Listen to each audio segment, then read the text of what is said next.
There you go. Welcome to episode 12 of Nittany Sports Now's Victory Again podcast. As always, I'm Joe Smeltzer, joined by Brandon Walker. And Brandon, Penn State, as expected, beat Michigan State to finish the regular season 10-2. Now we wait for the bowl game, and we'll talk about where Penn State could play and who it could play against. But before that, Brandon, there was some big news from Penn State's individual players over this past week. Of Penn State's two projected first round picks, one of them made the decision he was expected to make, and the other did the opposite of what we thought he was going to do. Olu Fashanu, a potential top five draft choice, was expected to declare for the draft. Well, he would have been a potential top five pick had he entered the 2023 NFL draft, but he's not doing that. He announced Monday that he's staying in school, and that surprised people. Joey Porter Jr., another projected first round pick, will be in the 2023 draft. He announced Wednesday, that he is forgoing Penn State's bowl game and making himself draft eligible. That didn't surprise anybody. So, Brandon, what are some of your thoughts on both Fashanu and Porter, especially Olu, since not a lot of people saw that news coming? As far as Porter is concerned, I he need to go. You see how he got hurt. You got to get that money while you can. You got to have the he's legacy. I know he really doesn't need the money to go out, but you got to strike all your irons hot as a cornerback. He's pretty much done all he needs to do. We can scout what he is. He going to be a star in the league? He's got to improve his hands. His hands doesn't get many interceptions. That's probably maybe the only demerit on his resume. But as far as Fashanu, on one hand, I get it why he's staying because I don't think 9 starts is. I know you have the talent, but kid's 19. There's a difference between 240 pound college athletes, college seniors, and 240-pound NFL men. You know what I'm saying? It's just Yep. like so you. It's just like he. I know he's strong, but he's going to be going against like elite pass rushers in the NFL that knows what to do, and I think he might need another year to mature, get used to the game, and plus he got hurt too. Yes, he did. And I think with Olu Fashanu, and I don't want to speculate too much about why he chose to stay at Penn State. I'm sure we'll find out more about that at Penn State's Bowl Media Day, whenever that's going to be. But I think a reason that Fashanu stayed in school is that he doesn't need football to be successful. And not that I'm not trying to disparage any other NFL player because obviously a lot of people can be successful outside of football. But Olu Fashanu is absolutely, and I wrote a column about this for Nittany Sports Now.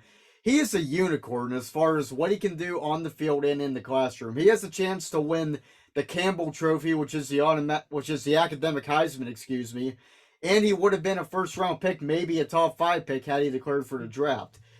I don't know if Penn State's ever had somebody so gifted on the field and so gifted in the classroom at the same time. It's just Right. crazy what he can do. And I think, um, I believe the only player to win the Campbell Trophy in Penn State history is John Urschel, who was also an offensive lineman. Urschel ended up starting some games for the Baltimore Ravens, but left football after 3 years, and he left football to pursue a PhD in mathematics.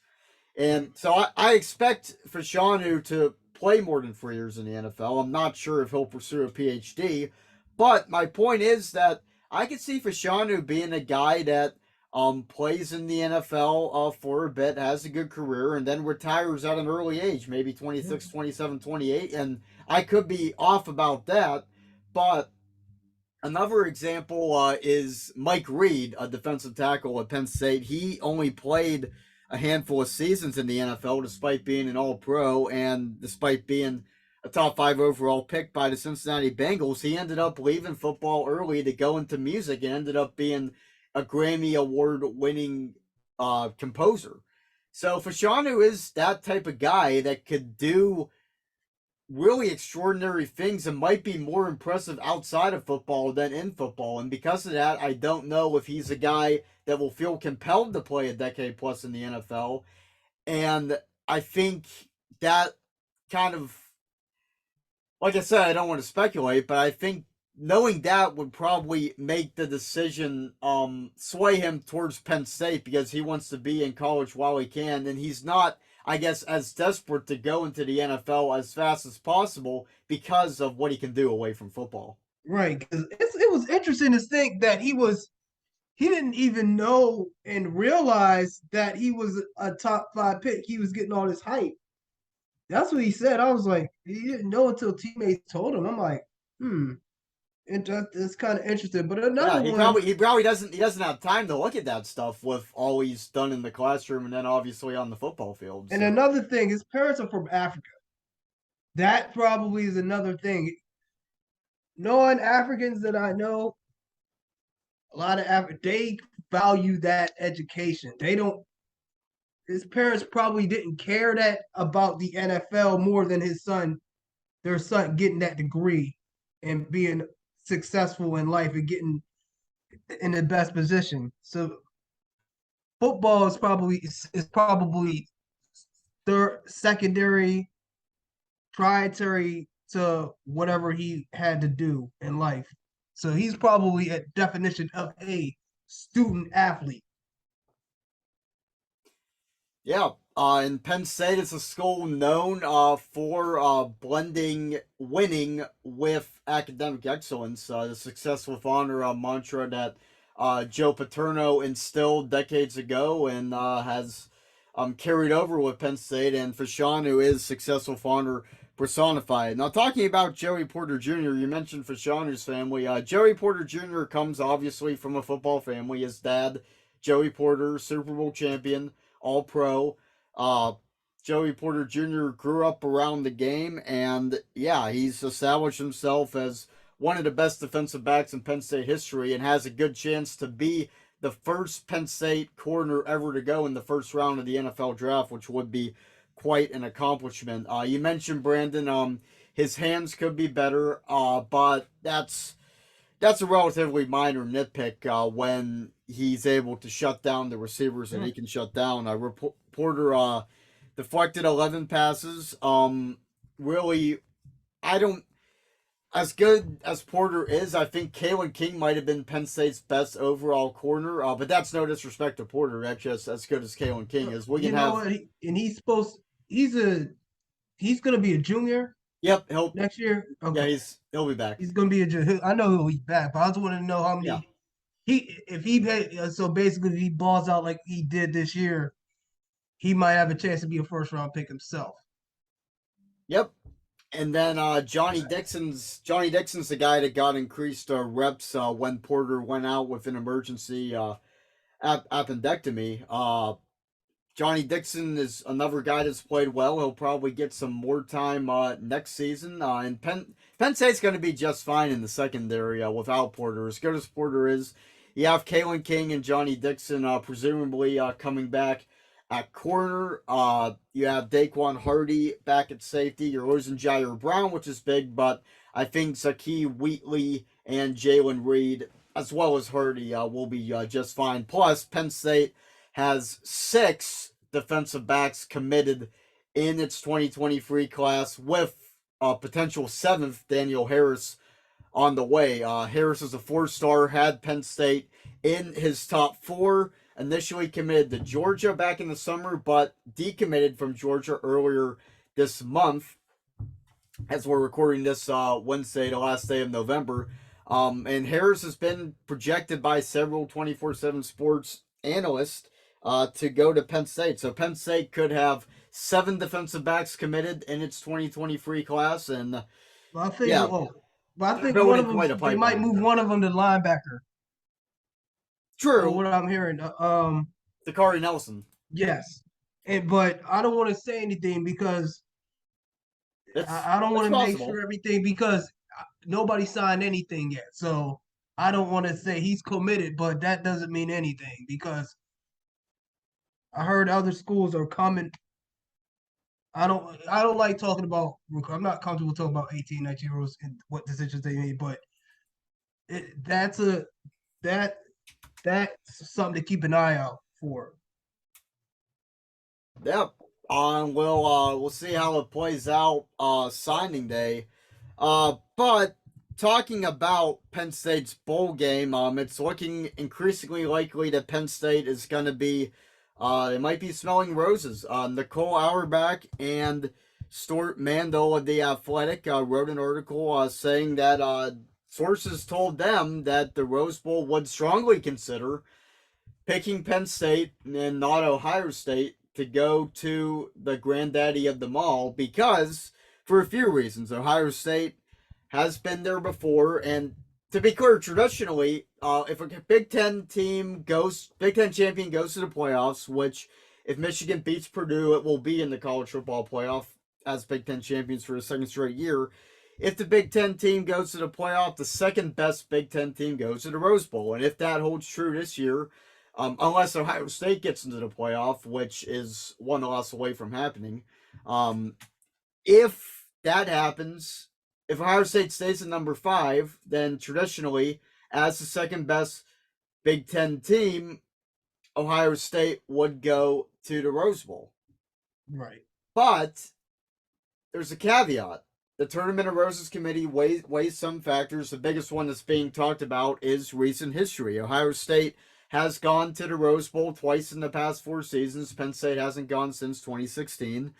And another thing is that Ohio State had allotted 20,000 tickets to the Rose Bowl last year and only ended up selling 13,000 of them. So, and this isn't a knock on Ohio State fans at all, but Ohio State fans probably wouldn't get up for the Rose Bowl as much as Penn State fans would for a few reasons. One, they expected to be in the college football playoff this year, and they're not. Penn State fans have no expectation of the college football playoff. And two, when you go to the Rose Bowl as frequently as you do, the honor doesn't mean as much. It would mean a lot to Penn State since Penn State hasn't gone since 2016. But if Penn State had gone in 2017 and 2019 and Ohio State didn't go, then the Rose Bowl might mean more to Ohio State. So, Ohio State's rival site also reported that Ohio State told the Rose Bowl that it would rather play in the Orange Bowl. So it's looking increasingly likely, and we'll find all of this out Sunday, but if it goes how it's trending, Penn State would play in the Rose Bowl, maybe against Washington, since USC will be in the playoff, and Ohio State would play Clemson, the ACC champs, assuming it beats North Carolina, in the Orange Bowl. What are your thoughts on all of this? Because it's a lot to take in. Well, oh, no, it's not. It's not that much. Yeah. Oh, well, the thing is, any bowl would be any bowl I'd take, except for the cotton. They talking about Cotton Bowl versus Tulane. Yeah, Penn State fans That's don't the want one. that. I'm like, yeah, but going against Washington in the Rose Bowl, that sounds sweet. They would play. I'm guessing they will play. I'm gonna assume. Well, the winner between Kansas. I mean, not Kansas. I'm sorry. You know what I mean. Clemson and UNC. That would they play Clemson. That would be good. North Carolina. They have a better chance of beating them. They beat them. They go 11-2. Looks real good. That's your signature win right there. Even though it's in a bowl game, but well, you know how I feel about non-football playoff bowl games anyway, because we already seeing people opting out for the draft, going to that transfer portal just percolating already. But it's just the fact that it's a good recruiting tool, good preparation for your young players. That's what it's really going to be about. This is about 2023 now. Right. And I'm gonna tell you this. I'm gonna tell you a bold prediction because I listening to Colin Cowherd on Monday. On Monday, we were recording on to Wednesday. So Wednesday night. I think that thinking about how Michigan beat Ohio State, Ohio State's actually gotten softer the past few years as a team. If you really look at it, I you look agree. at what getting manhandled by Michigan the past. Remember they got manhandled by Oregon. Was it last season That or was was it? last year. It was Yeah, the I was season. in the It book was too. a recent season. The way Penn State's built in that team, if they build it right, get a night, get some people, get a couple big bodies on the defensive side of the ball in the transfer portal. I see them beating them next year in Columbus. Yep. I actually, you could say this is on November 30th. I think Penn State beats them. If assuming the health and everything, I can see. I think Penn State beats them. Yep. It's very possible. It's definitely will be a game to watch, as Penn State Ohio State is every year. Um, but talking about the bowl games, I'm thinking about this. Now that word is out that Ohio State apparently wants the Orange Bowl, what if Penn State says, wait a second, we want the Orange Bowl and takes that from Ohio State? Ah, Because never then they thought could about say that. we took a bowl game. They could say we took this from Ohio State. They could, but I wouldn't want to be petty. If they want the role, they want to have the Orange Bowl. Let them have it. Like, what's the difference? I mean, you either going to L.A. Yeah. or Miami. But I think there's some benefits to the Orange Bowl. One of the I big know, I ones know, is. but what do you think? But what would get? I'll ask. What would be better exposure for Penn State, beating Washington or beating Clemson? It's a little. I think it's a recruiting location, but it's the more beneficial, and that's a Rose Bowl. Well, there's great players in Florida too. I don't know. But I think Penn State will want to be in the Rose Bowl. But that's just a thought I had. I think that's a good idea too. I actually think that is a good idea myself itself. Yeah, the Orange Bowl would be more convenient for me because it's easier to get to Florida than California, and it's also less expensive. And it's just, I don't know, it'd be cool to go to the Rose Bowl, but the whole process of physically getting to the Rose Bowl would not be fun. But we'll find that out Sunday. So let's think ahead. I sent a tweet out earlier this week. It got a lot of responses. What position? And we can. This isn't really thinking ahead because transfer portal season has already started. Christian Veyu went to the portal. Right. What positions plural should Penn State attack in the transfer portal? Defensive tackle, defensive tackle, defensive tackle. They need big. I think. I mean, you could probably use an experienced quarterback, but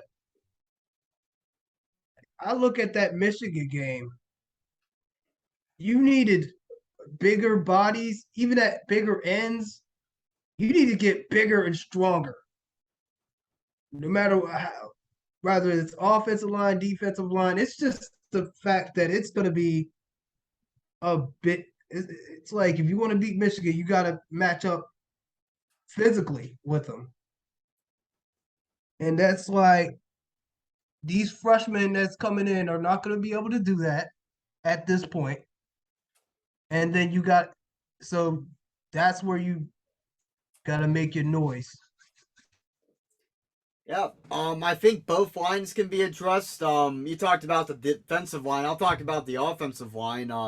Yes, Penn State has pretty much the whole line coming back. Well, in theory, we'll see what guys like Drew Scruggs and Kane Wallace decide to do. But you can never have too many offensive linemen. Oh. I think with what Penn State went through this year with Fashanu and Tangwall both going down, Drew Shelton, who they wanted the red shirt, having to start a few games. I think the more depth you have, the better. And so that's one. And I think Penn State needs to get a receiver Yeah. because Parker something that Washington. Oh, good. Yeah, that's what I'm saying. That because you had me do that article, which did well. Thank you very much for the like that did do that well. or yeah, you had me at the who they committed who had committed. Like I think he would look good. He has 3 years eligibility remaining, so I think he would be a good look. Yep, that's Dante Fortin from Oregon, who was committed to Penn State, but ended up decommitting, going to Oregon. But now he is in the portal, and yeah, that's definitely somebody to keep an eye on. But I guess as somebody who's very interested in the history of Penn State football, I love the 1994 Penn State Rose Bowl team, undefeated, the last undefeated team at Penn State. And I'm making the comparisons with this offense. Drew Hour is your Kerry Collins. Nick Singleton is your Kajana Carter, which obviously Penn State has two awesome running backs, but I think we can both agree that the person with the brighter future and more upside and more likely to be a high draft pick, Heisman finalist, etc., that would be Nick Singleton. So he's your Kajana Carter. Who's your Bobby Ingram going to be? Who's your big time receiver going to be? That's something that Penn State hasn't figured out because I mentioned the skill position players. The 94 team also had a great offensive line, which next year could be a great offensive line too. Um, Hmm. and then he had the tight ends. They don't necessarily have.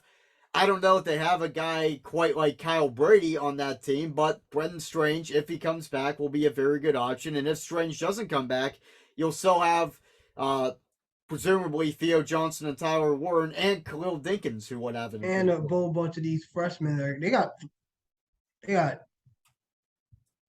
Scheffler, Scheffler, uh, Andrew, Raplia, but I and can't then Rapalia. I can't say, but yeah, you know who and I'm talking about. He's from yeah, Massachusetts. and then Matthias Barnwell. Well, he hasn't decided positions, but he could be a tight end, so maybe Yeah, this three. is like, yeah, but you're right. Like we're going back to the offense. You need offensive because I know we got those studs. I don't think you want to put them all in right away at the same time. I don't think that's a smart idea. I don't want to throw them to the wolves yet. So you want with them with the line you got time to maybe redshirt a couple of them. I'll get them some playing time, get them some reps during games, and then they'll be rocking and rolling at 24. Because you're gonna get Fashanu back for 1 year. Yep. That's that's a 1 year thing. So I'm sorry we'll just talk, but transfer portal and plus at receiver, that's a good question. Is Parker Washington? Well, we don't He know. Wait, nobody thought Fashanu would be staying, and he did. But Parker Washington, the betting odds would probably favor him going to the draft. We don't know that yet, but let's just say he does. Then you're losing your top two receivers. Mitch Tinsley's already 100% gone out of eligibility. And if Washington's gone, then there's your top two. Um, and then even if Washington stays, I still want a receiver out of the transfer portal right, because Washington is more of a slot guy, right? right, He's very good. He's Penn State's best receiver, but he's only 5'10", right. and I want a guy that's tall, like 6'3", 6'4", can play outside, can catch those 50-50 balls, can moss people as the term is. I want somebody like that you can split out wide that would be a good complement to Washington's speed. I think. Okay. How tall is Amari Evans? Let's see. Lambert Smith is 6'1". Amari Evans is only 6 feet. Yeah, you gotta have Caden Saunders is not a tall guy, although I have high hopes for him, but he's more of a Parker Washington, KJ Hamler type guy. yeah, I would all right, the two guy the dang, they only got one guy coming in now. How tall is Rodney Gallagher? He's another. Yeah, he's a shorter guy. He'd be more of a slot guy slash kick returner. Carmelo Taylor, the lone receiver commit, he's only 5'11". They need a big boy. They need a big receiver.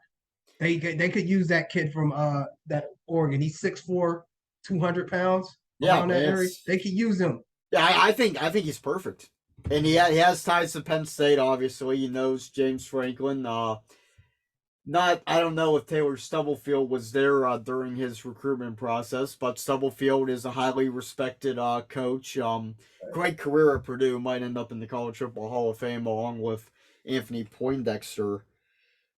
But yeah, I definitely will be looking for a receiver. And I think they will get a receiver because Mitch Tinsley obviously is a guy they got from the transfer portal. And Tinsley didn't light the world on fire at Penn State, but he was definitely reliable. He was the guy that Sean Clifford could look to on third down. He's a guy that would make the catches, good in the red zone too. So, yeah, but we'll see what happens in the portal. But so we haven't talked about Christian Veilleux yet, and there's really not a lot to talk about. Veilleux is a guy that I tweeted today, right place, wrong time.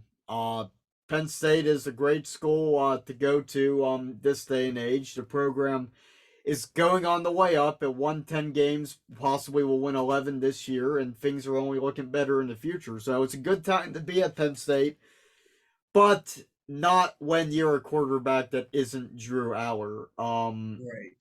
I think the writing was on the wall for Christian Veilleux, starting when Sean Clifford made the decision to come back for year 6 and killing whatever chances Veilleux would have had to be QB1 this year. Mm-hmm. And then when James Franklin announced that Aller would be the backup, he made that announcement in the press conference a few days before the season opener at Purdue. When people found that out, I think everybody kind of knew what Christian Veilleux's feat was going to be. And by the way, I've been saying it wrong. It's a Veilleux. I always forget. I call him Veilleux out of habit. But Veilleux has transferred. Bayer. Yeah, It sounds like Bayou though. it does. And James Franklin called him Veilleux for his whole first year at Penn State and never. That's probably why he probably transferring though. But I have a question about this. You go back to the when Sean Clifford came back. Say he did not come back this year. Playing devil's advocate. Would you, and if it was between those two, you think they would, you think Aller actually gets to start this year? It's hard to tell. There definitely would have been a competition, but I think considering Aller beat Veilleux out for the backup spot, my guess would be Aller would have started. What? So I think Veilleux can be a Power 5 quarterback, though. People have been throwing out possible locations. Will Levis, not long before we started recording this, he announced that he's declaring for the NFL draft. So Kentucky's QB spot will be opened up. Veilleux knows Brent Pry, the head coach of Virginia Tech. They'll have a QB opening. Maybe he goes there. Maybe he goes to a Group of 5 school.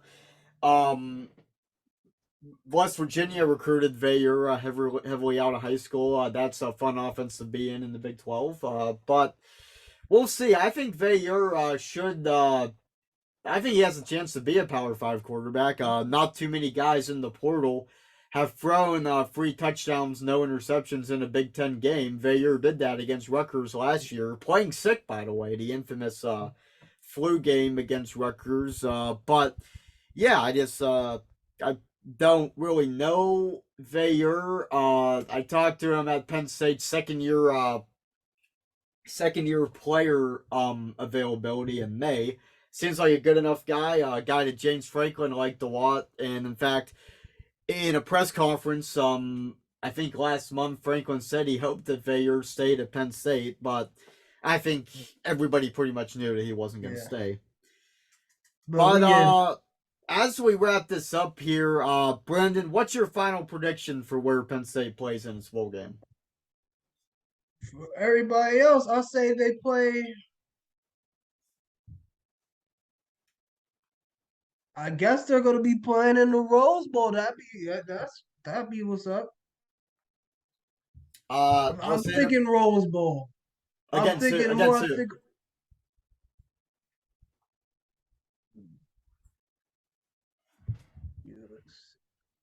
I would guess.